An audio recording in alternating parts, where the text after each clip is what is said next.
বন্ধুরা, বর্তমানে সারা দেশে কোটা আন্দোলনকে কেন্দ্র করে আন্দোলন আরও জোরালো হয়েছে।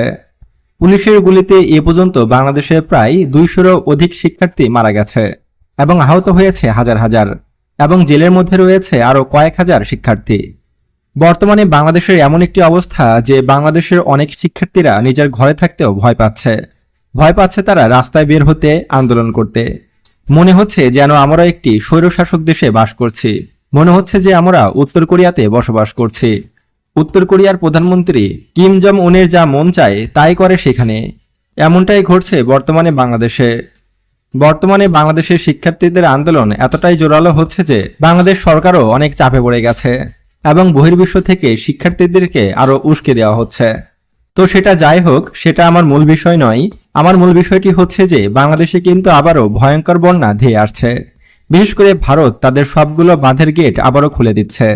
বর্তমানে ভারতের প্রায় প্রত্যেকটি রাজ্যেই মুষলধারে বৃষ্টি হচ্ছে। যেসব পানি এসে জমা হচ্ছে এই সব বাঁধের গোড়ায়।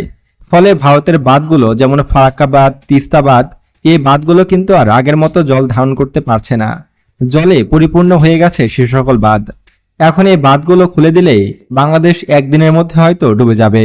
ইতোমধ্যে আমার জানা মতে ফারাক্কা বাঁধের বেশ কয়েকটি গেট খুলে দিয়েছে ভারত। ইতোমধ্যেই কিন্তু সেই সব বাঁধের পানি পদ্মা নদী হয়ে বাংলাদেশের উত্তরবঙ্গের নদীগুলোতে পানির পরিমাণ অনেক বাড়িয়ে দিয়েছে। আপনারা হয়তো জানেন যে গত কয়েকদিন ধরে বাংলাদেশে কিন্তু অনেক বেশি বৃষ্টি হচ্ছে। বৃষ্টির পানিতে অনেক রাস্তাঘাট, ঘরবাড়ি অনেকটাই পানিতে ডুবে গেছে। এখন যদি ভারত সরকার নতুন করে আবারও সবগুলো বাঁধ খুলে দেয়, তাহলে এইবার বাংলাদেশে ভয়াবহ রকমের বন্যা হবে। তাই আপনারা এখন থেকেই প্রস্তুতি নিন, কারণ এই বন্যা কিন্তু অনেক জোরালো হতে চলেছে। বাংলাদেশের ইতিহাসে এরকম ভয়ঙ্কর বন্যা হয়তো এর আগে আর কখনোই দেখেনি বাংলাদেশবাসী। আমরা কখনোই চাইব না যে এত ভয়ঙ্কর বন্যা বাংলাদেশে আসুক। কৃষকরা কিন্তু এখনো ধান কাটেনি, মাঠে কিন্তু এখনো ধান রয়েছে। এইসব ধান যদি বন্যার পানিতে ডুবে যায়, তাহলে বাংলাদেশে কিন্তু খাদ্যের সংকট দেখা দেবে। ফলে এক প্রকার দুর্ভিক্ষের দ্বারপ্রান্তে পৌঁছাতে পারে বাংলাদেশ। তাই আপনারা এখন থেকে সচেতন হন। আপনারা এখনই ভারত বিরোধী হয়ে উঠুন এবং ভারতের বিরুদ্ধে আন্দোলনে নামুন। ভারত যদি তার ইচ্ছামতো যখন তখন বাঁধ খুলে দেয়, তাহলে বাংলাদেশের কিন্তু ভোগান্তি শেষ হয় না। প্রতি বছরই প্রায় বর্ষার সময় বাংলাদেশকে বন্যার নিচে ডুবতে হয় এবং বন্যার পানিতে কয়েক বিলিয়ন ডলারের ক্ষতি হয় বাংলাদেশের। তবে এবার আপনারা আর আগের মতো ভুল করবেন না। প্রতি বছর বন্যা হলে ফারাজ করিমের মতো কিছু বেয়াদব, কিছু চরিত্রহীন, কিছু লম্পট, কিছু বিবেকহীন মানুষ কিন্তু বিকাশ নাম্বার দিয়ে তাদের জন্য সাহায্য চায়। বন্যার্থদের কথা বলে তারা কিন্তু বিকাশ ও ব্যাংক অ্যাকাউন্টের মাধ্যমে লক্ষ লক্ষ টাকা নিয়ে নেয়। তার মধ্যে থেকে কিছু টাকা তারা সাহায্য করে, বাকি টাকা কিন্তু নিজের পকেটে মেরে দেয়।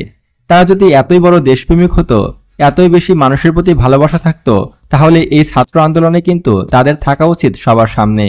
কিন্তু আমরা তাদের ফেসবুক স্ট্যাটাসও দেখতে পাচ্ছি না। ফারাজ করিমের মতো, তৈয়দ আফ্রিদির মতো এসব মানবদর্দী লোক শুধু ভিডিওতে দেখা যায়, বাস্তব জীবনে এদের কোনো কিছুই দেখা যায় না। তাই এবার বন্যার সময় যদি কেউ বিকাশ নাম্বার দিয়ে বলে বিকাশে টাকা পাঠান, আমরা বন্যার্থদের সাহায্য করব, তাহলে আপনারা কেউই বিকাশে টাকা পাঠাবেন না। এরা কিন্তু আপনার টাকা মেরে খাবে। তাই আপনার যদি বন্যার্থদের সাহায্য করার প্রয়োজনই হয়ে থাকে, তাহলে আপনি নিজে গিয়ে উপস্থিত হয়ে সশরীরে বন্যার্থদের সাহায্য করবেন। তো বন্ধুরা, আজকের ভিডিওটি এ পর্যন্তই। দেখা হচ্ছে পরবর্তী ভিডিওতে। আল্লাহ হাফেজ।